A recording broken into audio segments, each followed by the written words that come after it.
दोस्तों, कैसे हैं सभी लोग। दोस्तों कैसी चल रही है नीट एग्जाम प्रिपरेशन। दोस्तों जैसे कि प्रैक्टिकल आपके चल ही रहे हैं, तो मोस्ट इम्पोर्टेंट टॉपिक्स जो हमारे एग्जाम से रिलेटेड है वो टॉपिक्स आपको क्लियर कराए जा रहे हैं थ्योरी लेक्चर अकॉर्डिंग। देखिए दोस्तों, आज का जो टॉपिक रहेगा हमारा DED SE IDHI VI से रहेगा, सेकेंड ईयर से। DED SEHI VI ID, ठीक है, सेकेंड ईयर। पेपर नेम है हमारा inclusive education for children with disabilities. ये पेपर HI में पेपर 4 है, VI में पेपर 11 है और ID में भी पेपर 11 है, ठीक है। पेपर नेम एक बार फिर से inclusive education for children with disabilities.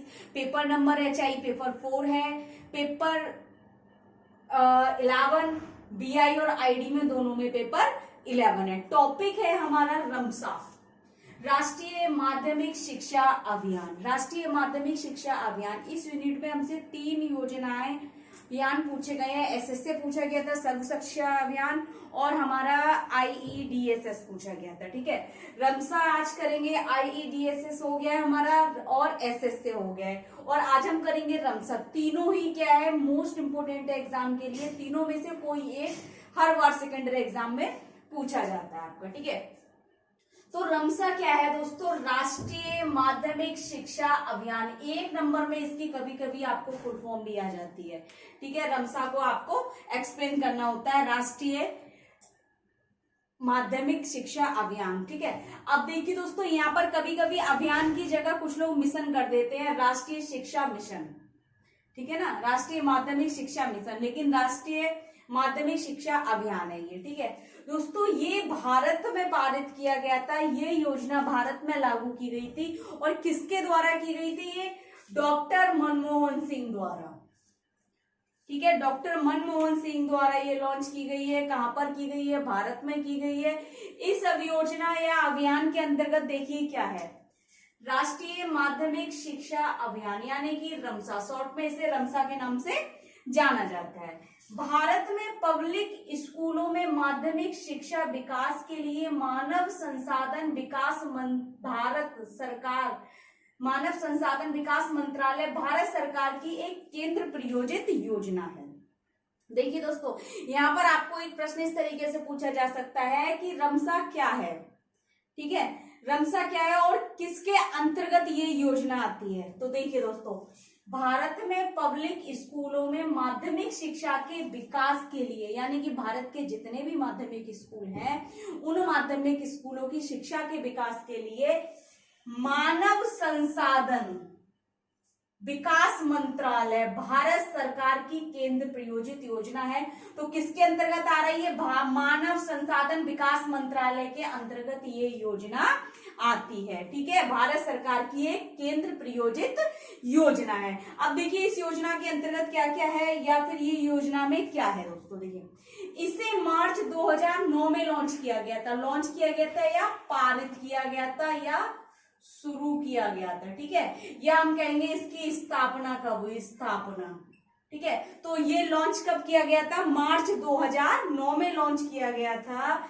यह सभी के लिए कुशल विकास और समानता के लिए स्थितियां प्रदान करने की योजना का कार्यान्वयन 2009 से 2010 से शुरू हुआ है।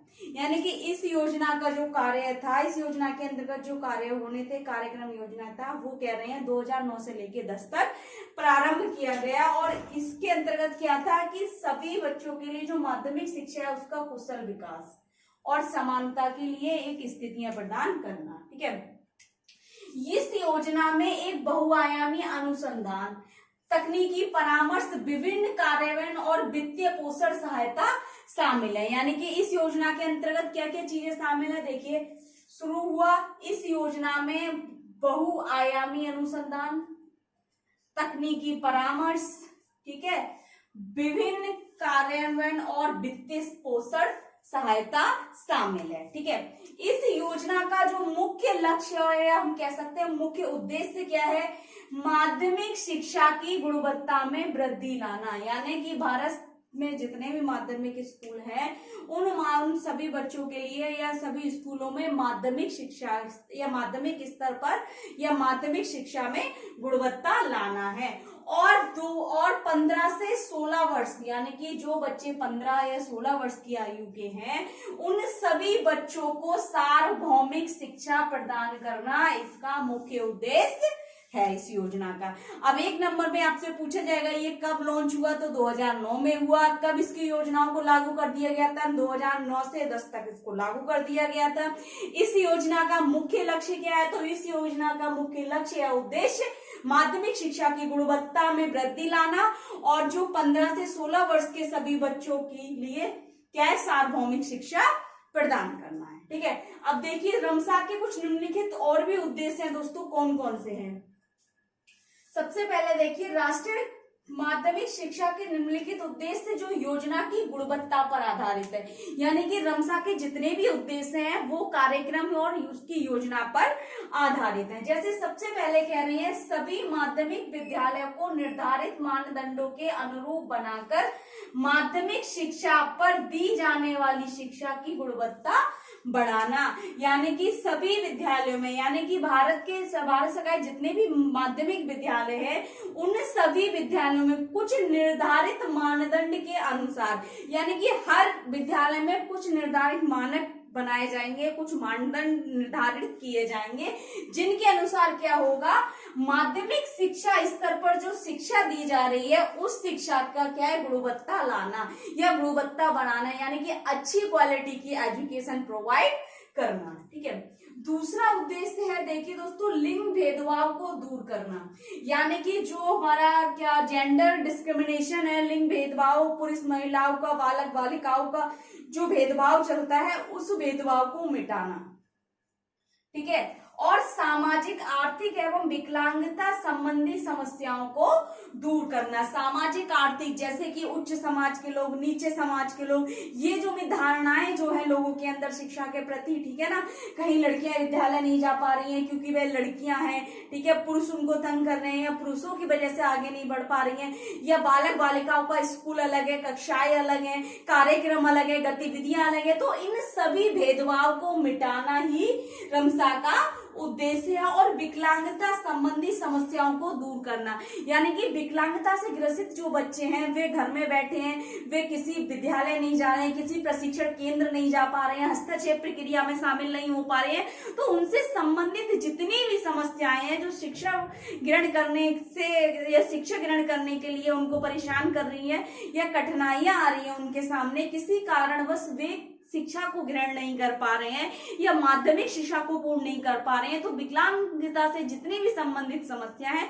उन सभी समस्याओं को दूर करना। ठीक है, तीसरा कह रहे हैं 2017 तक यानी 12वीं पंचवर्षीय योजना के अंत तक माध्यमिक स्तर की शिक्षा तक सार्वभौमिक पहुंच बढ़ाना भी इसका उद्देश्य है। ठीक है, चौथा उद्देश्य 5 वर्षों में वर्ष 2009 से लेके 14 तक, यानी कि 5 वर्षों तो कह रहे हैं कि जो 5 वर्ष हैं 2009 से लेके 14 में कुल नामांकन दर को जो 52% नामांकन दर है उसे वर्ष 2005 से लेके 6 में से बढ़ाकर 75% कर देना है। ठीक है ना। नेक्स्ट कह रहे हैं माध्यमिक शिक्षा का स्तर सुधारना जिसके परिणाम स्वरूप बौद्धिक, सामाजिक एवं संस्कृति सीख बढ़े, यानी माध्यमिक शिक्षा का स्तर इसलिए सुधारना है या इस हद तक उसका स्तर सुधर जाए ताकि क्या हो, उसके परिणाम स्वरूप जो छात्र छात्राओं में बौद्धिक उनका स्तर है वो बढ़े, बौद्धिक सीख बढ़े, बौद्धिक क्षमताएं बढ़े। जैसे कि अगर हम बात करें संज्ञानात्मक कौशल हो गया हमारा, उससे संबंधित अनेक कौशल हो गए, जैसे चिंतन कौशल हो गया, ठीक है, सोच शक्ति हो गई, स्मृति हो गई, ठीक है, और कल्पना करना हो गया, प्रत्यक्षीकरण हो गया, ठीक है, तर्क वितर्क करना हो गया, ये सारी कौशल बढ़े, सामाजिक एवं सांस्कृतिक सीख बढ़े। ठीक, नेक्स्ट देखिए दोस्तों, रमसा योजना के तहत प्रदान की जाने वाली भौतिक सुविधाएं, गुणवत्ता एवं समानता हस्तक्षेप कार्यक्रम। देखिए दोस्तों, रमसा जो योजना है हमारी, जो अभियान है, इस अभियान के माध्यम से जो योजनाएं चलाई जा रही हैं और इस अभियान के अंतर्गत कौन कौन से ऐसे कार्यक्रम है या योजनाएं हैं जिसमें देखिए कौन कौन सी कुछ ऐसी भौतिक सुविधाएं हो गई जो बच्चों को प्रोवाइड की जा रही है, गुणवत्ता हस्तक्षेप हो गए, ठीक है, और समानता हस्तक्षेप कार्यक्रम। तो देखिए दोस्तों, सबसे पहले हम भौतिक सुविधाएं देख लेते हैं कि रमसा के अंतर्गत प्रदान की जाने वाली कौन कौन सी भौतिक सहायताएं हैं, ठीक है, यह सुविधाएं हैं। भौतिक सुविधाओं में सबसे पहले कह रहे हैं अतिरिक्त कक्षाएं, यानी कि शिक्षा का स्तर जो है अच्छी गुणवत्ता का रहे या शिक्षा में अच्छी गुणवत्ता लाने के लिए क्या करेंगे वे, एक्स्ट्रा क्लासेस लगाएंगे, ठीक है। एक्स्ट्रा हम कहते हैं ना कि एक्स्ट्रा क्लासेस का मतलब है समय बढ़ने पर बच्चों की आवश्यकता को पूरा करने के लिए उनको क्या करेंगे, एक्स्ट्रा क्लासेस का प्रबंधन करेंगे, ठीक है। प्रयोगशालाएं, ठीक है, लैब रहेंगी विद्यालय में। तीसरा कह रहे हैं पुस्तकालय, यानी कि लाइब्रेरी का पूरा प्रबंध रहेगा ताकि छात्र छात्राओं को विद्यालय से बाहर कहीं भी किसी प्रकार की कोई विषय वस्तु से संबंधित समस्या है तो विद्यालय में निपटाई जाए और आसानी से बिना किसी मूल्य के या बिना किसी धनराशि के भी शिक्षा ग्रहण कर सके, इसलिए उसमें पुस्तकालय की भी सुविधा प्रदान है, ठीक है। फिर कह रहे हैं कला और शिल्प कक्ष, यानी कि छात्राओं में अच्छे कौशल विकसित करना, ठीक है, यानी कि रोजगार से संबंधित शिल्प कक्षाएं भी रहेंगी जिसमें उन्हें प्रशिक्षण दिया जाएगा। पांचवा देखिए शौचालय ब्लॉक, यानी कि शौचालय ब्लॉक देखिए दोस्तों, बहुत से विद्यालय में क्या है, इस चीज की समस्या अभी भी देखी जा रही है। सरकारी विद्यालय की अगर हम बात करें, कहीं कुछ ऐसी जगहें हैं, कुछ हद तक तो स्तर बहुत अच्छा हो गया है, प्राइवेट स्कूलों से अच्छा हो गया है सरकारी स्कूलों का, लेकिन कहीं कहीं अभी भी ऐसा है कि विद्यालय में शौचालय जैसी जो समस्याएं हैं वो नहीं सही हो रही हैं, ठीक है ना, मतलब टॉयलेट वहां पर नहीं बन पा रहे हैं, किसी टॉयलेट ब्लॉक नहीं बन पा रहे हैं, लड़की लड़कियों के लिए एक ही है, तो इस तरीके की सुविधाएं इसमें दी जा रही है, ठीक है। फिर पेयजल प्रावधान, यानी कि पीने के लिए शुद्ध पानी की सुविधा, ठीक है। दूरस्थ क्षेत्रों में शिक्षकों के आवासीय छात्रावास, यानी कि जो शिक्षक बहुत दूर से आ रहे हैं, ठीक है, उनको रहने के लिए विद्यालय के पास में ही क्या होगा, उनको क्वार्टर्स दिए जाएंगे या हम कह सकते हैं उनको छात्रावास या हॉस्टल प्रोवाइड किए जाना, ठीक है। तो ये सभी सुविधाएं इसमें प्रदान की जा रही है रमसा अभियान के अंतर्गत। अब देखिए दोस्तों, गुणवत्ता हस्तक्षेप के लिए कौन कौन से कार्यक्रम है। सबसे पहले कह रहे हैं अतिरिक्त शिक्षकों की नियुक्ति, यानी कि जब जब किसी शिक्षा स्तर की गुणवत्ता को बढ़ाना है तो वहां पर क्या होगा, अतिरिक्त कक्षाओं के साथ साथ हमें क्या होगा, अतिरिक्त शिक्षकों की नियुक्ति भी आवश्यक है, यानी कि एक्स्ट्रा टीचर्स वहां पर नियुक्त किए जाएंगे। विज्ञान, गणित, अंग्रेजी शिक्षा पर विशेष ध्यान, यानी कुछ हमारे प्राथमिक विषय हो गए या हमारे बेसिक हम कह सकते हैं जो हमारे विषय हैं, गणित, विज्ञान और अंग्रेजी, इन पर विशेष ध्यान दिया जाना। शिक्षकों का सेवाकालीन प्रशिक्षण, यानी कि सेवाकालीन प्रशिक्षण के लिए इसमें क्या है, इसमें ये कह रहे हैं कि शिक्षा की अच्छी गुणवत्ता के लिए टीचरों को क्या होगा, उनको ट्रेन किया जाएगा। अब यहाँ पर हमारे विशेष आवश्यकता वाले बच्चों को देखने के लिए हो सकता है विशेष शिक्षा का प्रशिक्षण भी यहाँ दिया जाए। अब विशेष शिक्षा का प्रशिक्षण इसलिए ताकि विद्यालय में जो हमारे विशेष आवश्यकता वाले बच्चे हैं उन बच्चों को सामान्य शिक्षक भी समझ सके, उन्हें प्रशिक्षण और शिक्षा प्रदान कर सके।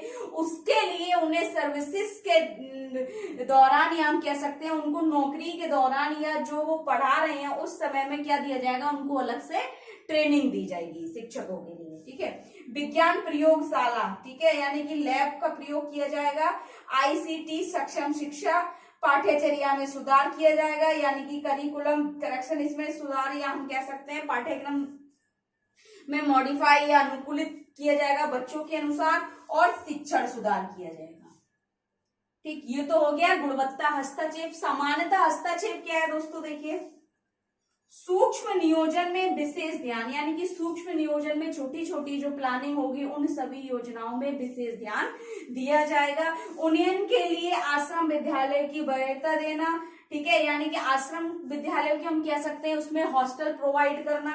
ठीक है, तीसरा कह रहे हैं विद्यालय को खोलने के लिए अनुसूचित जाति, जनजाति, अल्पसंख्यक बहुल क्षेत्रों की वरीयता, यानी कि सभी क्षेत्रों के लिए वरीयता देना है, वहां पर प्राथमिकता देना है। ठीक है, महत्व देना है, जहां पर सभी कैटेगरी के छात्र उसमें क्या है एजुकेशन ले सकें। ठीक है, फिर कह रहे हैं कमजोर वर्ग के लिए विशेष नामांकन अभियान, यानी कि कमजोर वर्ग जहां पर क्या है कुछ ऐसे स्थिति से आते हैं बच्चे या ऐसी कंडीशन है उनकी, हम कह सकते हैं उनकी सोशल कंडीशन हो गई, इकोनॉमिक कंडीशन हो गई, जहां पर भी किसी प्रकार या किसी कारणवश वे शिक्षा को ग्रहण नहीं कर पा रहे हैं, प्रशिक्षण प्राप्त नहीं कर पा रहे हैं, तो उन सभी वर्ग के बच्चों के लिए क्या है विशेष नामांकन का अभियान है। ठीक है, अधिक महिला स्कूलों में शिक्षक, यानी कि ज्यादातर क्या होगा टीचर्स जो रहेंगी लेडीज टीचर रहेंगी। ठीक है, महिला शिक्षक रहेंगी। फिर कह रहे हैं लड़कियों के लिए अलग शौचालय ब्लॉक, यानी कि अलग शौचालय लड़कियों और लड़कों का अलग शौचालय और लड़कियों के लिए अलग शौचालय ब्लॉक बना दिया जाएगा, जिसमें किसी प्रकार का भेदभाव या किसी प्रकार की समस्या का कठिनाई का सामना उनको नहीं करना पड़ेगा। तो दोस्तों ये समानता हस्तक्षेप कार्यक्रम था, गुणवत्ता हस्तक्षेप कार्यक्रम और भौतिक सुविधाएं।